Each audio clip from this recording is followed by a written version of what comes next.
전에 안산제일교회를 심호하셨던 고은 목사님께서 쓰신 시집이 참 많은데, 그분은 시를 쓰고 특이하게도 자기가 목회했던 이야기를 예를 들어 설명하면서 그 시집 뒤쪽에 쭉 넣으셨는데, 그것들을 모아서 목회일기라고 제목을 붙여 시집들을 냈습니다. 그 목회일기 중에 하나를 소개합니다. 이 얘기는 제가 한두 번은 한 것 같습니다.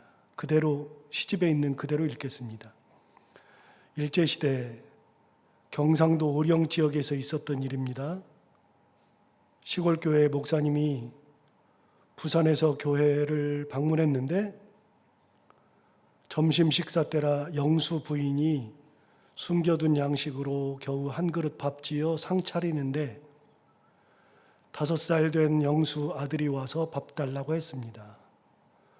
여분이 없으니 목사님 잡숫고 남은 것을 준다 하니 다 먹으면 난 어떻게 하느냐고 떼를 씁니다. 목사님은 점잖은 분이시니 잡숫고 남긴다 했더니 믿음을 갖고 기다렸습니다.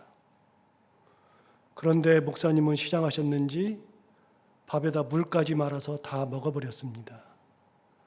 아들이 울며 부엌에 오더니 엄마, 목사 저 새끼가 밥에다 물까지 말아서 다 처먹어버렸어. 밥 줘, 밥 줘. 엄마는 아이 입에 치마를 넣고 책망하면서 함께 울었습니다. 엄마는 아들에게 밥을 먹이지는 못했지만 신앙을 먹였고 하나님 사랑하는 것이 무엇인지를 가르치며 키웠습니다. 지금은 이런 사람들이 없겠지만 우리나라 50년대, 60년대만 해도 이런 일들이 많았습니다. 제가 신학교 다닐 때가 94년부터 96년까지인데 그때는 백 오른 동기들이 참 많았습니다. 30년 전 얘기를 지금 하는 겁니다. 그래서 우리들끼리 돈을 모아서 식권을 사주곤 했었습니다. 식권 10장짜리 사주면 그걸 받으면 기분 상하니까 아예 누가 사줬는지 모르게 전달하곤 했었습니다. 그렇게 밥 굶는 동기들 밥 사주면서 그렇게 같이 공부를 했었던 시절이었습니다. 지방에서 올라온 동기들 중에 돈이 정말 없어서 기숙사마저도 들어갈 수 없는 형편이었던 분들은 살 집을 구하지 못하니까 당시만 해도 4명 살던 기숙사, 6명 살던 기숙사가 있었는데 그 좁아 터진 방에 한쪽에서 쪼그리고 같이 잠을 잤었습니다. 그러던 시절이 제가 신학교 다닐 때 얘기입니다.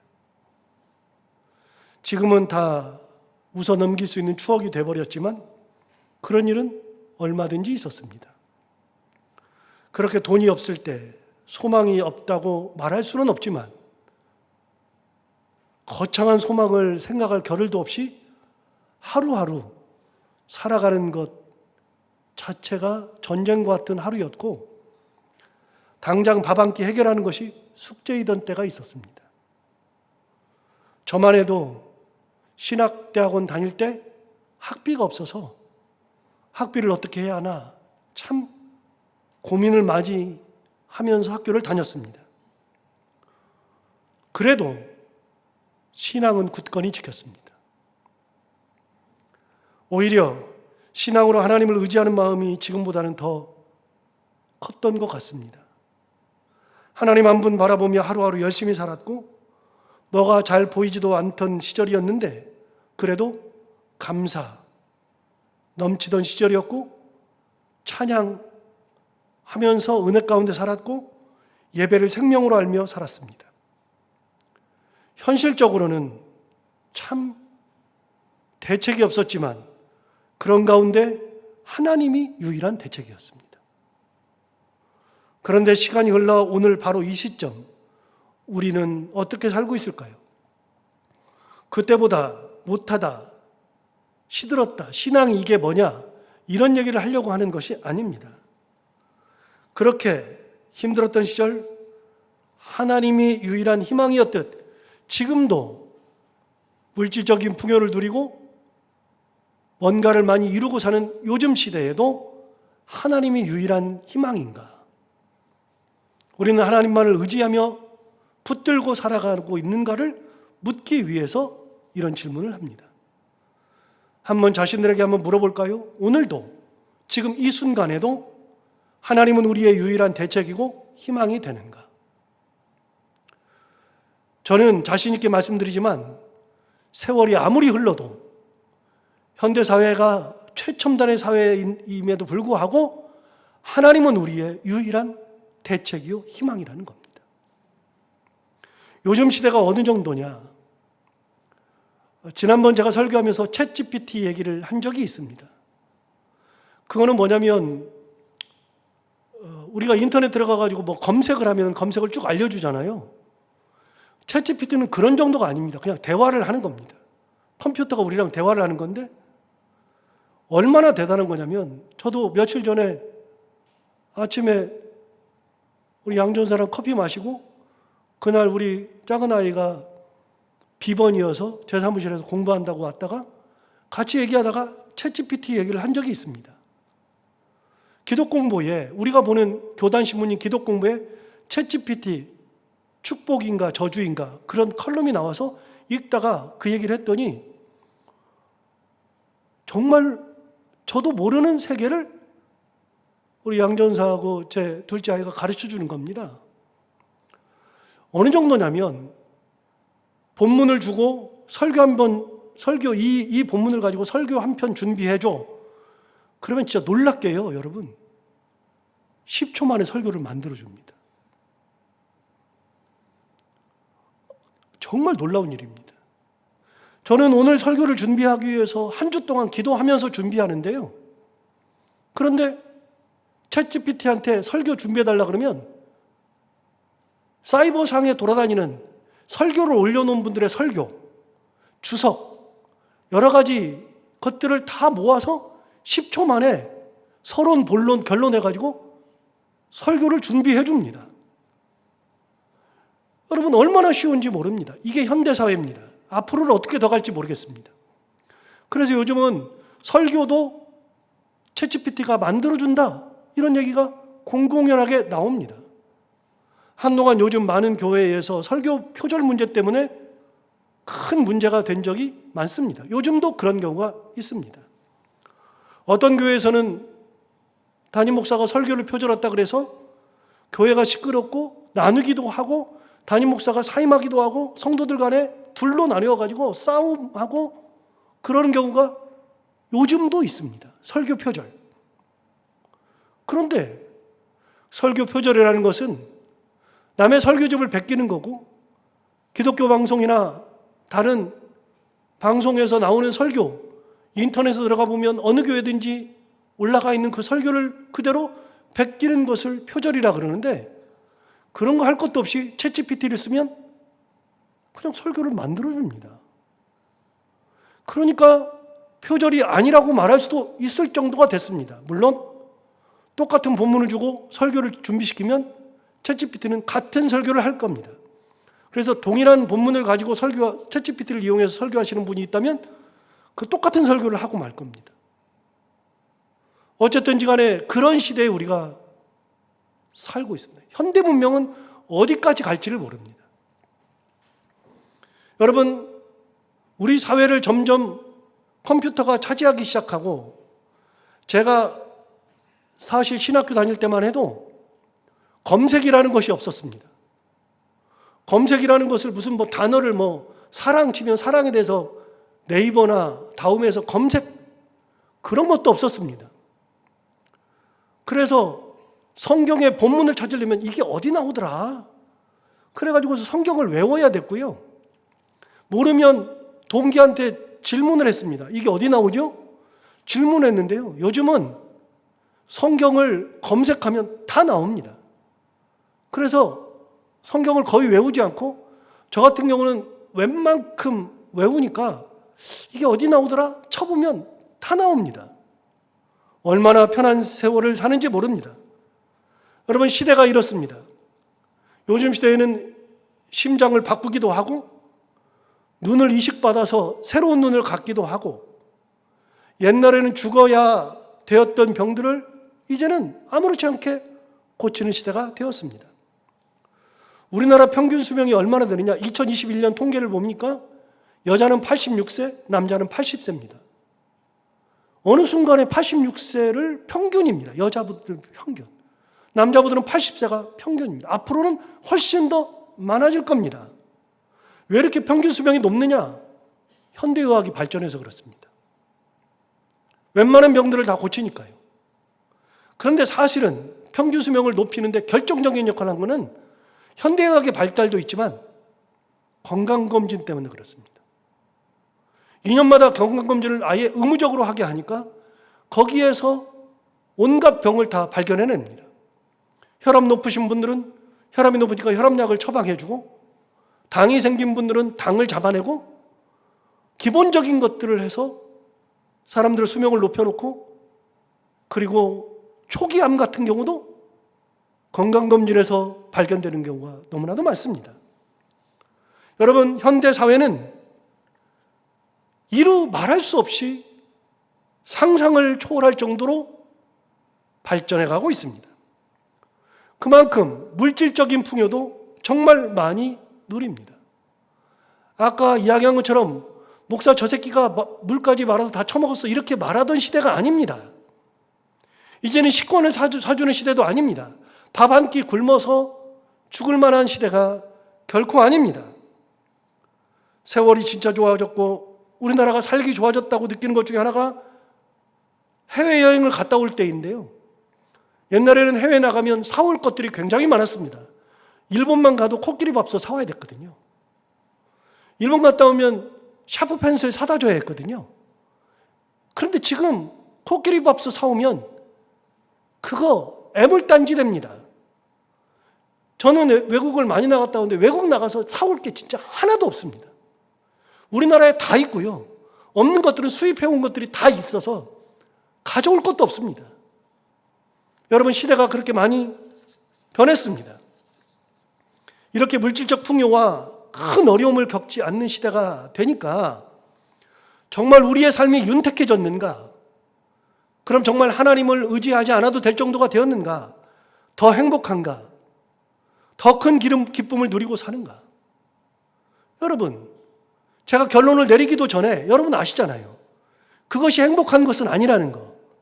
이것이 참 기쁨은 아니라는 거.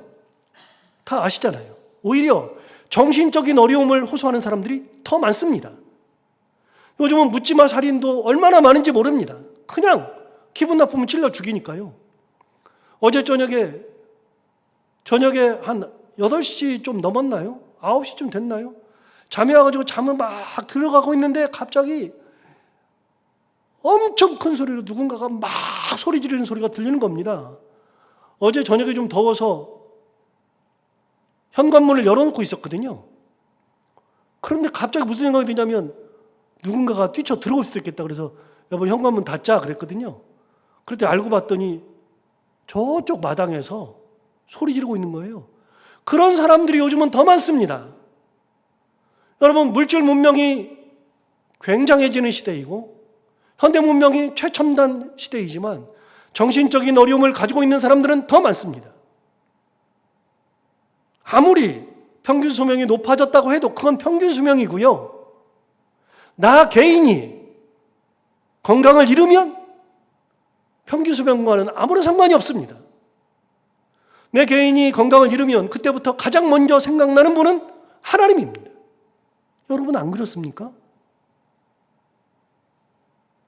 현대의학으로는 수술실에 들어가면 수술할 거라고 믿는데, 고치고 나올 거라고 믿는데, 그럼에도 불구하고 수술실에 들어간 분들은 다 압니다. 가장 마음속 깊은 곳에서 우러나오는 것은 하나님 한 단어입니다. 목사님이 오셔서 기도해 줬으면 좋겠습니다. 얼마나 불안한지 모릅니다. 분명히 의학이 발전했고 의사가 잘 수술할 거라고 믿는데 그 불안감은 떨칠 수가 없습니다. 여러분, 문명이 좋아지면 불안감이 해소되는 겁니까? 전혀 그렇지 않습니다.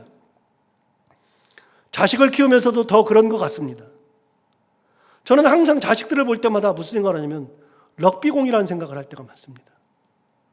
우리 자녀들은 럭비공입니다. 어디로 튈지 진짜 모릅니다. 누구를 만날지, 어디로 가서 회사 생활을 할지, 거기서는 어떤 사람을 만날지 진짜 모릅니다. 저처럼 특별히 진로를 막 정하기 시작했고 진로를 정해야 하고 앞으로 일들이 있는 사람들은 진짜 자녀들은 럭비공과 같습니다. 여러분, 그럴 때 꾸준히 해야 하는 것은 하나님 바라보면서 기도하는 것밖에 답이 없습니다. 하나님께서 갈 길을 인도하셔야지. 하나님께서 함께 하셔야지. 그래서 여러분, 우리가 삶을 살면서 아무리 좋은 시대를 살아도, 아무리 풍요로워도, 그래도 궁극적으로 우리의 답은 하나님밖에 없습니다. 저는 신앙을 가지게 된 것이 고등학교 1학년 때부터였으니까요, 이제 약 40년밖에 되지 않습니다. 짧은 신앙의 연수를 가지고 있는데 어느 때부턴가 제 마음속에 딱 드는 거 한 가지, 이 정신 가지고, 이 신앙 가지고 살아가는데요, 저는 하나님, 사랑의 하나님도 있고요, 은혜의 하나님도 있고요, 고치시는 하나님도 있고요. 그런데 저는 딱 하나님 하면 딱 생각나는 거는요, 내 길을 인도하시는 하나님. 저는 이거는 흔들림이 없습니다. 지금까지 내 길을 인도하셨다, 여기까지 인도하셨다, 앞으로도 인도하실 거다. 그래서 자녀를 키우면서도, 기도하면서도 드는 확신 중에 하나, 믿음 가지고 기도하는 거 하나는요, 하나님께서 내 자녀의 길도 내 길을 인도하셨듯이 인도하실 거다. 반드시 인도하실 거다. 내 가정 하나님께서 붙드시고 인도하실 거다. 여러분, 이 하나의 이 고백만큼은 분명합니다. 전혀 흔들린 적이 없습니다. 내 길을 인도하시는 하나님. 하나님을 고백할 때 가장 먼저 떠오르는 것이 내 길을 인도하시는 하나님. 제가 만난 하나님이 그랬습니다. 그 암울하던 시대, 하루하루 살기에 급급했고 저도 별 희망이 없이 살았던 시절이 있는데, 그런데 그런 가운데서도 하나님 찬양했고 감사했고 하루하루 어떻게 꾸역꾸역 살아온 것 같은데, 지금 이 시점에서 중간중간에 계속해서 고백했던 것을 지금도 똑같이 고백하는 것은 하나님은 내 길을 인도하셨습니다. 여러분, 우리 교회가 경험한 하나님은 어떤 분일까요? 우리 교회 역시 이 고백을 하게 되지 않을까 싶습니다. 교회가 개척되는 그 순간부터 지금까지 참 많은 일이 있었을 건데, 지금 이 자리에 서서 고백할 수 있는 것은 하나님께서 우리 교회를 여기까지 인도하셨다. 그 길을 하나님께서 이끌고 오셨다. 하나님은 그렇게 우리와 함께 계셨고 우리 길을 인도하시는 분입니다. 내가 어떤 처지건, 어떤 상황이건, 어느 때건 상관없이 하나님 내 길을 인도하십니다. 왜냐하면 하나님은 내 아버지시니까요. 제가 자식을 키워보니까 알겠어요. 자식을 향하는 부모의 마음을 알겠어요. 여러분, 우리가 똑같지 않아요? 전부 다 똑같지 않아요? 자식을 향하는 마음은 똑같지 않아요? 그런데 하나님은 내 아버지니까요, 내가 어떤 모습을 살건 간에 하나님은 내 길을 인도하시고 나와 함께 동행해 주시는 겁니다. 여러분, 이스라엘 백성들, 하나님께서 오늘 이사야 말씀을 통해서 똑같은 말씀을 해 주십니다. 저는 이사야 말씀을 이렇게 선지서를 볼 때마다, 선지서는요 항상 어떤 글이냐면, 선지서는 이스라엘 백성들과 유다 백성들이 하나님을 버리고 하나님을 등지고 하나님의 뜻이 아닌 자기 뜻대로 살 때 하나님이 계속해서 주시는 말씀이 선지서입니다. 끊임없이 주시는 말씀. 너희들 그러다 망해. 말씀하시는데도 딴짓하는데 또 말씀하시고 또 말씀하시고. 왜 그렇게 하나님은 지치지도 않는지, 끊임없이 말씀하시는 하나님, 그분을 내가 경험하는 것이 선지서입니다. 망하는 순간에도 그렇고 망했을 때도 그렇고 망했을 때에도 하나님은 그들을 버리지 않고 끝까지 붙들고 계십니다. 그게 선지서죠. 여러분, 왜요? 하나님은 그들을 버린 적이 없으니까요. 하나님은 그들의 아버지니까요. 여러분, 정말 하나님은 우리의 아버지입니다. 우리를 인도하시는 분입니다. 단 한 번도 우리를 버린 적이 없습니다.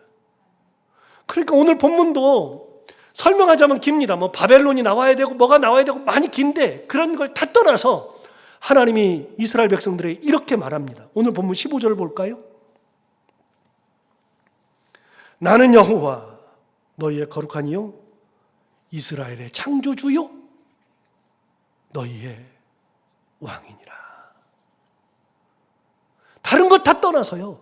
설명 다 떠나서요. 바벨론이 어떻고 이스라엘 백성들이 범죄하고 그런 걸 다 떠나서요. 하나님이 말씀하시는 겁니다. 나는 너희의 거룩하니. 이스라엘의 창조자 너희의 왕이라고 말씀하십니다. 여러분, 당대 남쪽 유다 왕국이 가장 타락했던 시절, 나라가 멸망하는 그 시절에 있었던 일을 기록했던 책이 이사야 아닙니까? 그런데 당연히 하나님의 말씀을 참 안 들으니까 이렇게 말씀하시는 거잖아요. 말을 안 들으니까 말 들어야 된다고 계속 말씀하시잖아요. 그런데 끊임없이 말씀하셔요.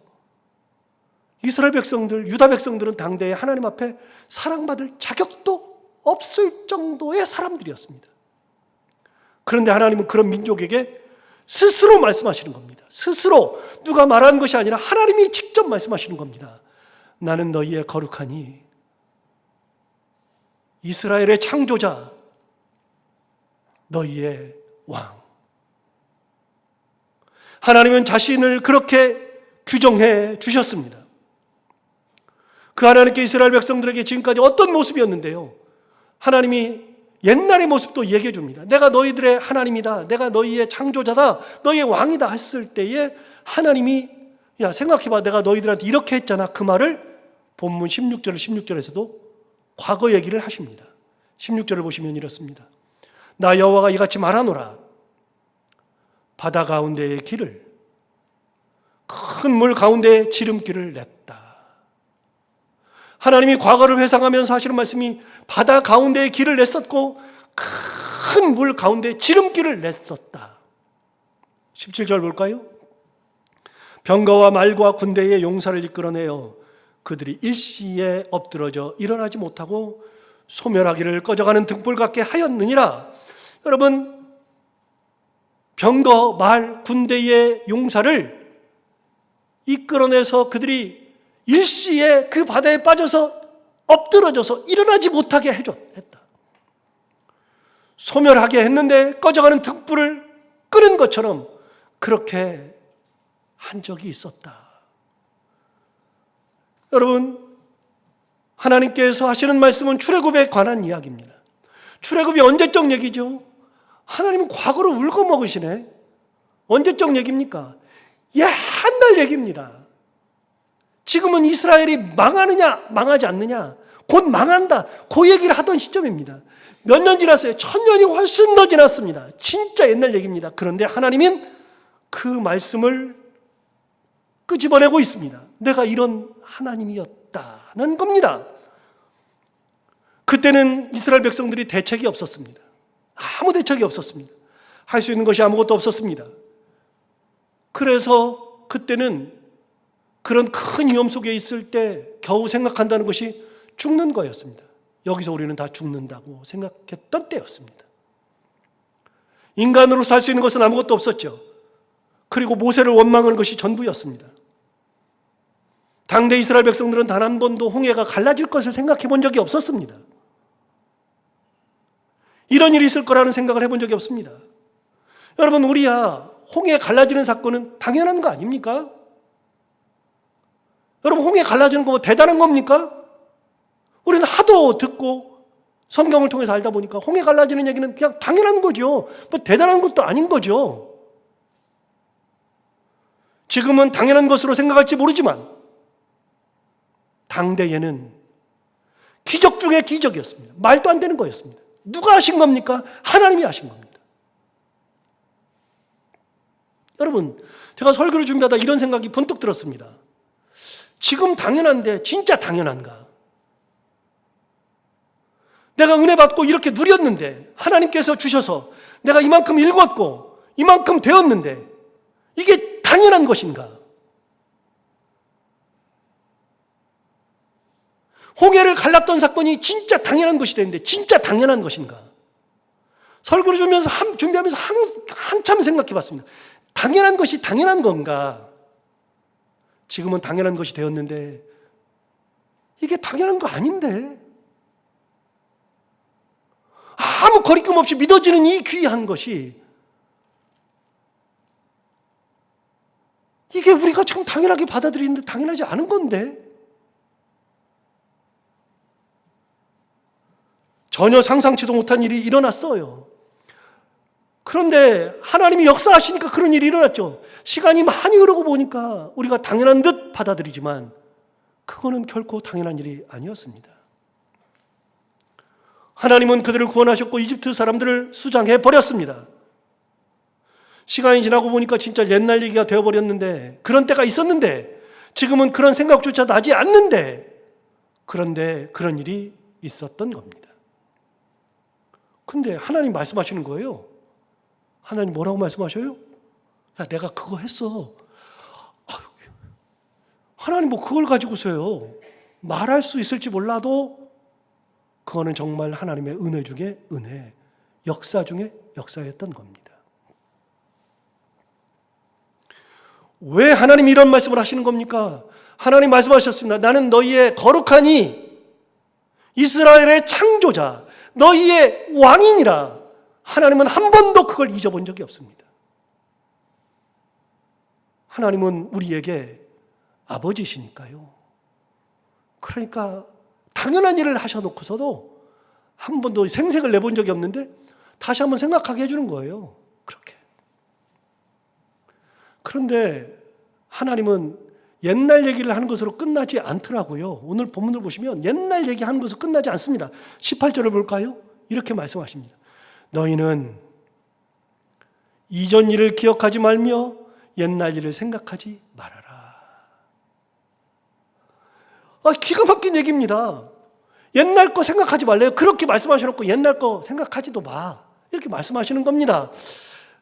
우리 속담 중에 잘 모르는 속담이 하나 있는데, 저 옛날에 설교 준비하면서 이제 알게 된 속담이 하나 있는데, 어떤 속담이냐면 노루 때려잡은 몽둥이 3년 우려먹는다가 있습니다.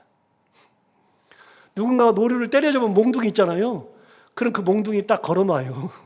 사람 올 때마다, 야, 이 몽둥이 뭔지 알아? 이게 뭔지 알아?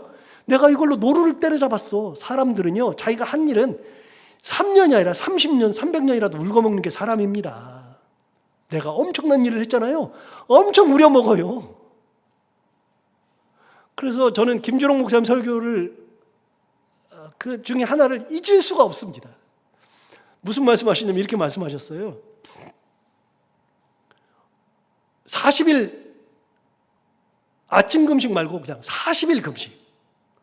40일 금식한 분을 만나면은요, 20분이 지나서 얘기하던 중에 20분 지나면 반드시 그 사람 입에서 40일 금식한 얘기가 나온답니다. 제가 그거 듣고서 웃었습니다. 그런데 진짜 그럴 것 같아요. 그런 얘기 주제도 아닌데 그냥 그 40일 금식한 얘기가 나온다는 겁니다. 그런 얘기 막 해요. 그러면서 예를 든 게 자기 친구 얘기를 해요. 친구가 이제 일찍 죽어가지고 이제 장례식장에 갔더니 그 부인이 젊은데, 자기 이제 젊었을 때인데, 그 부인이 조그마한 애, 그냥 눈물 콧물 흘리는 애 하나 놓고서 그냥 죽어버린 거예요. 그러니까 부인이 막 울고 있는데 가만히 보니까 얘가 왜 죽었나 물어봤더니 40일 금식하다가 39일째인가 죽어버린 겁니다. 그러니까 김주롱 목사님 말씀이 그런 거예요. 얘는 천국에 갈지는 몰라도 가가지고 예수님한테 뒤지게 혼날 거다. 왜? 예수님이 그렇게 말씀하신답니다. 야, 네가 왜 40일 금식을 하다가 죽어? 너 목사하라 그랬더니 왜 40일 금식하다가 목회는 안 하고 죽어? 야, 너 하지 말라고 내가 미리 하고 왔잖아. 네 것까지 다 했는데 왜 네가 재탕하다가 죽어? 그럴 거랍니다. 많이 웃었거든요. 여러분, 사람은요 40일 금식하면 20분 지나면 그 얘기 다 합니다.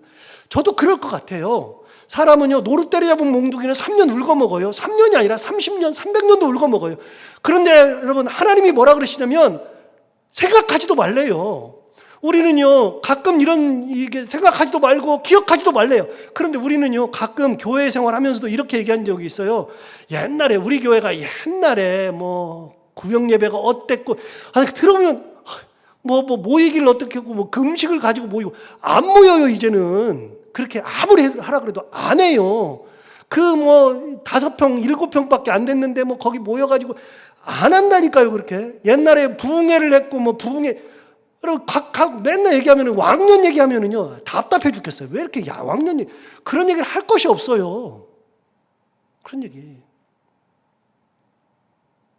여러분, 옛날 얘기를 해서 뭐예요? 의미 없는 얘기지. 그런데요, 하나님이 뭐라 그러시냐면, 그런 얘기 하지 말래요. 듣지도 말래요. 생각하지도 말래요. 기억하지도 말래요.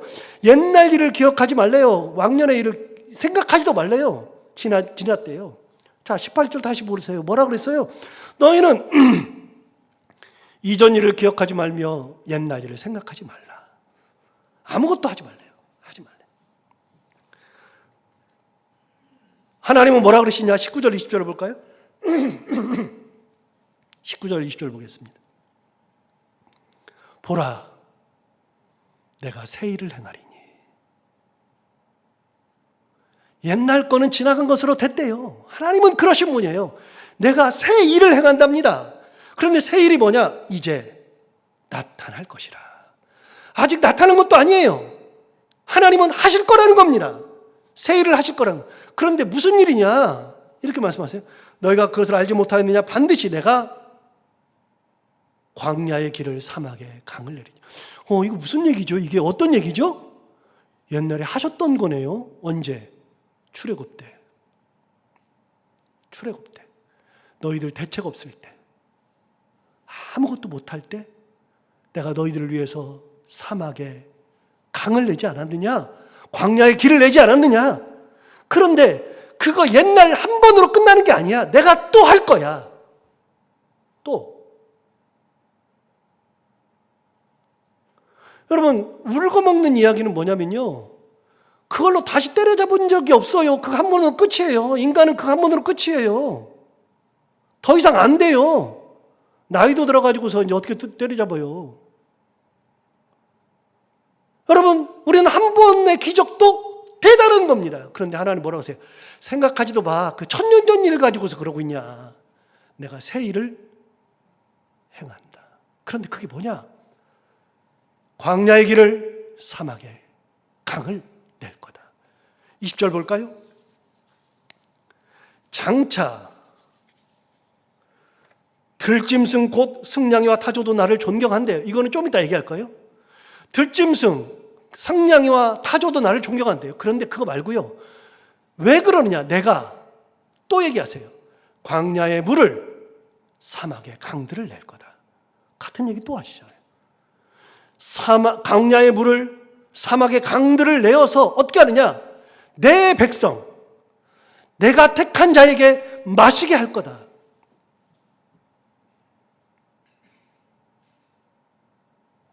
내 백성에게 마시게 할 거다. 내가 택한 백성에게 마시게 할 거다. 여러분, 하나님은 시간이 지나서 역사를 못 하시는 분이 아니라 시간이 지나도 하신다는 겁니다. 어떤 일을요? 천년 전의 일을 가지고서 얘기할 것도 없다. 기억도 하지 말아라. 앞으로 일어날 일이 뭔지 몰라도 네 인생길에서 사막의 길을 낼 거다. 광야에다가 길을 내고 물을 낼 거다. 여러분, 우리는 지금까지 하나님께서 여기까지 인도하셨습니다. 그래서 고백한다 그랬잖아요. 내 길을 인도하시는 하나님. 여기까지 인도하신 하나님. 고백할 수밖에 없어요. 그분이에요. 하나님은 그런 분이에요. 그렇게 해서 우리가 여기까지 왔어요. 그런데 하나님 또 뭐라 그래요? 네 인생길에 또 무슨 일이 있을지 모르지. 너는 이 길을 갈 거고, 너는 저 길을 갈 거고, 너는 저쪽 길을 갈 거고, 너는 이쪽 길을 갈 거고, 다 그런 길을 가겠지. 그런데 너희가 어떤 길을 가든지 간에 네 인생길의 광야를 만나면, 너도 인생길에 이런 광야를 만나면, 너도 인생길에서 이런 광야를 만나면 그 광야를 사람마다 만날 때마다 네 광야에서 내가 길을 내고 물을 내줄 거다. 옛날에 너희 아버지가, 너희 엄마가, 네 친척이, 네 친구가 그런 일을 경험했느냐 생각하지도 마라. 너 인생에도 내가 그런 역사 했었잖아. 그런데 앞으로도 내가 새 일을 행할 거다. 그래서 물을 마시게 할 거다. 저 고등학교 시절로 생각해 보면 참 우울했죠. 뭐 여러 가지 상황 여러분이 다 아니까 얘기할 것도 없이 우울했죠. 근데 그 당시에 아무리 우울했어도 저에게 큰 기쁨은 신앙생활을 했다는 겁니다. 그런데 저는 교회가 너무 좋았어요. 그때 신앙생활이 좋은 게 아니라 교회가 좋았어요. 근데 그때는 이제 신앙이 별로 없을 때니까요. 교회가 좋았어요. 그래서 교회에 가서 뭐 고등학생이 가서 개척교회 다녔으니까요.